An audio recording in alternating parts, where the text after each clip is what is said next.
There's a 3:30 kickoff against number 12 Kentucky. 10 Sports anchor Patrick Murray is here to tell us all about that matchup. Hey, Patrick.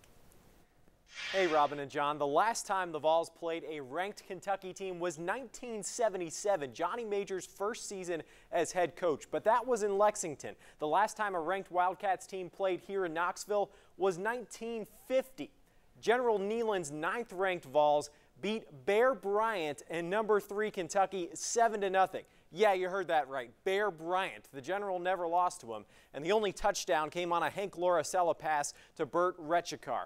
Both Tennessee and Kentucky claimed national championships that year after finishing 11-1. Now let's dive into this year's matchup by the numbers.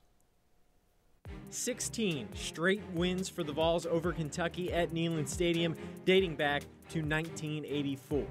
114. This is the 114th meeting between the two schools. They first met in 1893. 10. The number of sacks by Kentucky linebacker Josh Allen this season. That leads the SEC and ranks 2nd in the country. 1,008 rushing yards for Wildcats running back Benny Snell, most in the SEC.